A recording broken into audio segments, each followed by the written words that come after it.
Hey guys, today we are going to study about top 50 sentences which are badly required to speak English language. तो guys आज हम top 50 sentences की बात करने वाले हैं जो इंग्लिश लैंग्वेज के पॉइंट ऑफ व्यू से बहुत ही इंपॉर्टेंट है. सो बने रहिए हमारे साथ एंड देखते रहिए वीडियो लास्ट तक. चलिए पहला सेंटेंस ये है आपकी स्क्रीन पर. नल को चालू कर दो, नल को बंद कर दो. दो सेंटेंस हैं, नल को चालू कर दो, नल को बंद कर दो. इनको ट्रांसलेट कैसे करेंगे आप, चलिए बताइए. तो इनका ट्रांसलेशन होगा turn the tap open and turn the tap close. Turn the tap open, नल को चालू कर दो. टर्न द टेप क्लोज, नल को बंद कर दो. ये सेंटेंस होंगे. दूसरा सेंटेंस है तुम फालतू में ही नाराज़ हो रहे हो. इसको आप ट्रांसलेट कैसे करेंगे, चलिए बताइए. तो इसका ट्रांसलेशन होगा you are getting annoyed unnecessarily. You are getting annoyed unnecessarily. चलिए नेक्स्ट सेंटेंस की तरफ चलते हैं. तुम अपने आप को क्या समझते हो. चलिए ट्रांसलेट कीजिए. तो इसका ट्रांसलेशन होगा what do you think of your self. What do you think of your self, तुम अपने आप को क्या समझते हो. नेक्स्ट सेंटेंस है वह अपने आप को क्या समझती है. तो what does she think of her self. वह अपने आप को क्या समझती है, what does she think of her self. और अगर यही बात हो कि वह अपने आप को क्या समझता है तो what does he think of himself. ठीक है, चलते हैं नेक्स्ट क्वेश्चन की ओर. मैं ऐसा ही हूँ, इसको ट्रांसलेट कैसे करेंगे. That's the way I am या फिर I am particular about it. या तो बोलेंगे that's the way I am या बोलेंगे I am particular about it. चलिए नेक्स्ट सेंटेंस देखते हैं. मुझे इससे कोई लेना देना नहीं है. तो इसका ट्रांसलेशन होगा I have nothing to do with it. I have nothing to do with it. चलिए नेक्स्ट सेंटेंस देखते हैं. वह तुम्हारी क्या लगती है. नेक्स्ट सेंटेंस है वह तुम्हारी क्या लगती है. इसका ट्रांसलेशन होगा how is she related to you. क्या सेंटेंस होगा, how is she related to you, वह तुम्हारी क्या लगती है. चलिए नेक्स्ट सेंटेंस देखते हैं. तुम होते कौन हो. इसको ट्रांसलेट हम कैसे करेंगे, देखिए. Who the hell you are. Who the hell you are, तुम होते कौन हो. चलिए नेक्स्ट सेंटेंस देखते हैं. मुझे बिल्कुल भी फ़र्क नहीं पड़ता.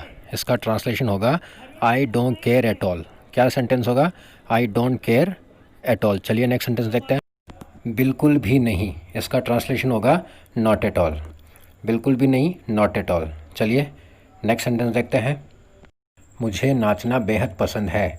इसका ट्रांसलेशन होगा आई लव डांसिंग. अगर आपको कुछ भी बेहद पसंद है तो आप बोलेंगे आई लव डांसिंग या आई लव कुकिंग. चलिए नेक्स्ट सेंटेंस देखते हैं. अपना नेक्स्ट सेंटेंस है मैं सिंगिंग के लिए पागल हूँ. अगर आप किसी भी चीज़ के लिए पागल हैं तो क्या सेंटेंस होगा. If you are mad about someone or something, किसी व्यक्ति या वस्तु या एक्शन के लिए पागल है तो आप कैसे बनाएंगे. जैसे आपने कहा मैं सिंगिंग के लिए पागल हूँ, तो सेंटेंस होगा ये देखिए I am mad about singing. या फिर बोलेंगे I am crazy about singing. ठीक है. अगर आपको कोई चीज़ पसंद है, जैसे उसे कुकिंग पसंद है, उसे कुकिंग पसंद है तो बोलेंगे ही लाइक्स कुकिंग. बेहद पसंद है तो आई लव कुकिंग, और सिर्फ पसंद है तो ही लाइक्स कुकिंग. नेक्स्ट देखिए, अगर आपको कोई चीज़ पसंद नहीं है, जैसे मुझे सिनेमा जाना पसंद नहीं है, इसका ट्रांसलेशन कैसे होगा. इसका ट्रांसलेशन होगा I don't like going to cinema या फिर I dislike going to cinema. चलिए नेक्स्ट सेंटेंस देखते हैं.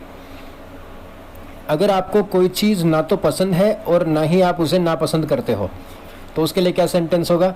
जैसे अगर किसी ने पूछा आपसे कॉफ़ी पियोगे या चाय पियोगे तो आपको कोई फ़र्क नहीं पड़ता तो आप बोलेंगे it's all the same to me. मुझे कोई फ़र्क नहीं पड़ता, it's all the same to me, neither you like nor you dislike. तो क्या बोलेंगे आप, it's all the same to me. Next देखिए सेंटेंस क्या है. वह चॉकलेट्स की शौकीन है. वह चॉकलेट्स की शौकीन है. इसको आप ट्रांसलेट कैसे करेंगे. She is fond of chocolates.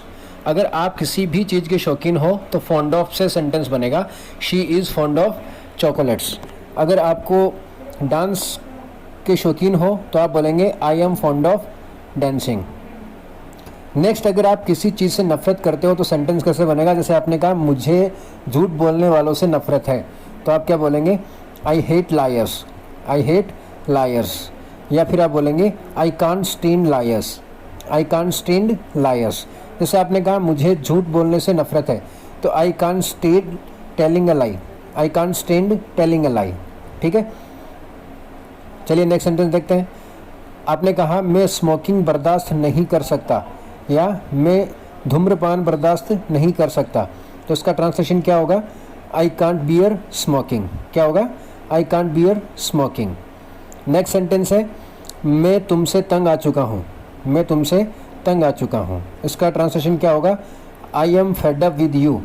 Fed up होता है तंग आना, तो आपने कहा I am fed up with you. अगर आप सॉन्ग्स से तंग आ चुके हैं तो I am fed up with songs. Next sentence है ऊब गए हो किसी चीज़ से। जैसे मैंने कहा कि मैं गाने सुन के ऊब चुका हूँ, तो I am sick of listening songs. I am sick of listening songs. अगर आपको बोलना है कि मैं क्रिकेट खेलने से ऊब चुका हूँ, तो I am sick of playing cricket. Next sentence है मैं खेलने से थक चुका हूँ, तो I am tired of playing. मैं पढ़ने से थक चुका हूँ, तो I am tired of studying. Next sentence देखिए। नेक्स्ट सेंटेंस है वह छुपा रुस्तम है। वह छुपा रुस्तम है। छुपा रुस्तम क्या होता है? एक ऐसा व्यक्ति जो अपने सीक्रेट्स छुपा के रखता है। तो आपका सेंटेंस क्या होगा इसके लिए? He is a dark horse. He is a dark horse. वह छुपा रुस्तम है। नेक्स्ट सेंटेंस देखिए समय बेशकीमती है। समय बेशकीमती है, इसका ट्रांसलेशन क्या होगा? टाइम इज़ प्रीसियस, या बोलेंगे time is priceless. Time is precious या time is priceless. Next sentence देखिए ईमानदारी सबसे अच्छी नीति है। ईमानदारी सबसे अच्छी नीति है, इसका ट्रांसलेशन क्या होगा? Honesty is the best policy. Honesty is the best policy. Next sentence देखिए मैं खाना पकाने का आदी नहीं हूँ। मैं खाना पकाने का आदी नहीं हूँ, इसका ट्रांसलेशन क्या होगा? I am not habitual of cooking. I am not habitual of cooking. Next sentence देखिए सुबह जल्दी उठना मेरी आदत में नहीं है। सुबह जल्दी उठना मेरी आदत में नहीं है, तो I am not in the habit of waking up early in the morning. I am not in the habit of waking up early in the morning, या ऐसे बोल सकते हैं I am not habitual of waking up early in the morning. ठीक है। Next sentence देखिए मैं आपके लिए चिंतित हूँ। मैं आपके लिए चिंतित हूँ, इसका ट्रांसलेशन होगा I am worried about you, या फिर होगा I am concerned about you. दोनों सेंटेंस सही है, I am worried about you या I am concerned about you. Next sentence देखिए मेरे लिए चिंता करने के लिए धन्यवाद, तो thank you for your concern. अगर आपके लिए कोई चिंता करता है, आपकी फिक्र करता है, तो आप क्या बोलेंगे? Thank you for your concern. अगर किसी ने आपका बहुत ही अच्छा आतिथ्य सत्कार किया, आपकी बहुत ही आवभगत की, तो आप बोलेंगे thank you so much for your lovely hospitality. Thank you so much for your lovely hospitality होती है आवभगत करना या किसी का आतिथ्य सम्मान करना। नेक्स्ट सेंटेंस देखिए आप जिद्दी हो। आप जिद्दी हो, तो यू आर स्टबर्न या यू आर एडमेंट या यू आर ऑब्स्टिनेट। ये तीनों वर्ड का मतलब है जिद्दी हो। नेक्स्ट सेंटेंस देखिए वह कायर है। वह डरपोक है या वह कायर है, तो he is covered. He is covered. Next sentence देखिए मैं पेटू हूँ या भुक्कड़ हूँ। देखिए भुक्कड़ या पेटू मतलब एक ऐसा व्यक्ति जो हमेशा खाता ही रहता है, तो उसके लिए सेंटेंस होगा आई एम ग्लटन या I am voracious. I am glutton या आई एम वरासियस। तो हमारा नेक्स्ट सेंटेंस है मुझे भी तुमसे बात करने का कोई ख़ास शौक़ नहीं है। तो सेंटेंस है मुझे भी तुमसे बात करने का कोई ख़ास शौक़ नहीं है, तो इसका ट्रांसलेशन कैसे होगा? चलिए बताइए। इसका ट्रांसलेशन होगा even I have no personal interest in talking to you. Even I have no personal interest in talking to you. Next sentence हमारा हिंदी में है तुम बहुत चिपकू हो रहे हो। तुम बहुत चिपकू हो रहे हो, इसका ट्रांसलेशन क्या होगा? इसका ट्रांसलेशन होगा you are being so touchy. You are being so touchy, तुम बहुत चिपकू हो रहे हो। चलिए नेक्स्ट सेंटेंस देखते हैं। मेरा इंग्लिश से बहुत गहरा जुड़ाव है। मेरा इंग्लिश से गहरा जुड़ाव है, इसकी इंग्लिश कैसे बनाएंगे? देखिए आई एम डीपली अटैच्ड या I am deeply connected with English. या तो बोलेंगे I am deeply attached with English या बोलेंगे I am deeply connected with English. Next sentence है मुझसे पंगा मत लो। हिंदी में क्या है? मुझसे पंगा मत लो, इसका ट्रांसलेशन कैसे होगा? चलिए बताइए अगर पता है तो। नहीं पता है तो देखिए don't mess up with me. Don't mess up with me, मुझसे पंगा मत लो। Don't mess up with me, मुझसे पंगा मत लो। नेक्स्ट सेंटेंस देखेंगे नेक्स्ट सेंटेंस है ये कोई बड़ी बात नहीं है, ये कोई बड़ी बात नहीं है। इसका ट्रांसलेशन कैसे होगा चलिए बताइए। इसका ट्रांसलेशन होगा it's not the big deal, it's not the big deal. एक सेंटेंस होता है इसमें कौन सी बड़ी बात है, इसमें कौन सी बड़ी बात है, तो ट्रांसलेशन होगा what is the big deal about it, what is the big deal about it. चलिए नेक्स्ट सेंटेंस देखते हैं। वह कोई तोप नहीं है, वह कोई तोप नहीं है। किसी एक व्यक्ति के लिए हम बात करते हैं कि वह कोई तोप थोड़ी है, वह कोई तोप थोड़ी है, तो इसका इंग्लिश होगा he is not a big gun, he is not a big gun. चलिए नेक्स्ट सेंटेंस की बात करते हैं। तुम बहुत बड़े कमीने हो। सेंटेंस है तुम बहुत बड़े कमीने हो, इसकी इंग्लिश क्या होगी चलिए इसकी इंग्लिश बताते हैं आपको। You are really a crumb, you are really a crumb, तुम बहुत बड़े कमीने हो। नेक्स्ट सेंटेंस देखिए, तुम क्या बकवास कर रहे हो, तुम क्या बकवास कर रहे हो। इसका ट्रांसलेशन क्या होगा, इसका ट्रांसलेशन होगा व्हाट बुलशिट या what rubbish you are talking, what bullshit you are talking या what rubbish you are talking. चलिए नेक्स्ट सेंटेंस देखते हैं। नेक्स्ट सेंटेंस है हर एक चीज़ की हद होती है। आपने पूछा हर एक चीज़ की हद होती है, इसको आप ट्रांसलेट कैसे करेंगे। इसका ट्रांसलेशन होगा there is a limit for everything, there is a limit for everything, हर एक चीज़ की हद होती है। चलिए नेक्स्ट सेंटेंस देखते हैं। हमारी बोलचाल बंद है। जैसे आप दो लोग हैं, आपकी बोलचाल बंद है, तो आप बोलेंगे, इसका ट्रांसलेशन क्या होगा, इसका ट्रांसलेशन होगा we are not on talking terms, we are not on talking terms. अगर आपका किसी के घर आना जाना बंद है तो सेंटेंस क्या होगा, we are not on visiting terms. ठीक है, चलिए नेक्स्ट सेंटेंस की बात करते हैं। वह एक मिठाई की दुकान पर काम करता है, वह एक मिठाई की दुकान पर काम करता है।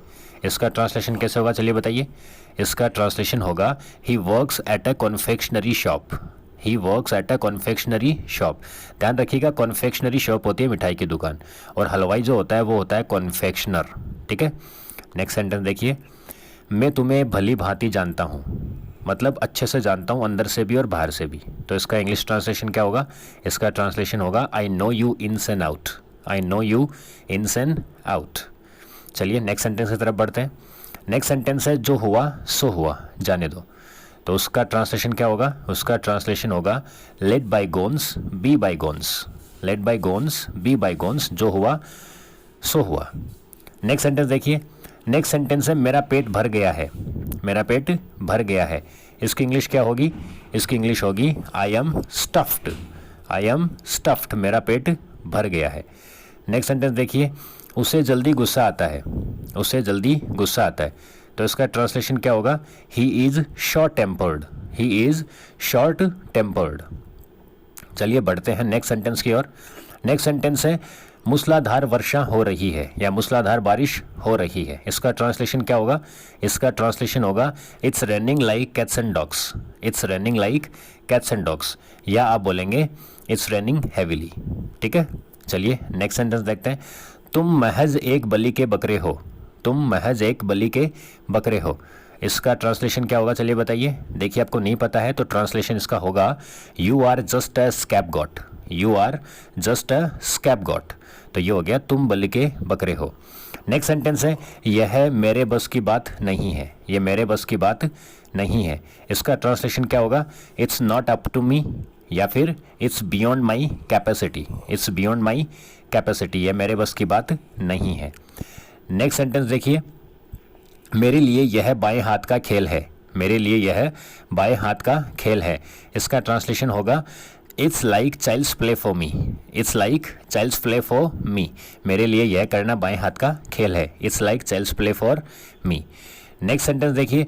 मैंने यह जानबूझकर नहीं किया है, मैंने यह जानबूझकर नहीं किया है। इसका ट्रांसलेशन क्या होगा चलिए बताइए। इसका ट्रांसलेशन होगा आई didn't do it willingly, willingly क्या होता है जानबूझकर, या बोलेंगे इंटेंशनली जानबूझकर, या बोलेंगे डेलिबरेटली, वो भी क्या होता है जानबूझकर। तो I didn't do it willingly, या I didn't do it intentionally, या I didn't do it deliberately. ठीक है गाइस, आज के लिए इतना काफ़ी है गाइस। कल फिर मिलेंगे एक नए वीडियो के साथ। Thank you so much for watching the video. If you like the video please like it, share it and subscribe it. अपने दोस्तों के साथ शेयर भी कीजिएगा। Okay guys, bye.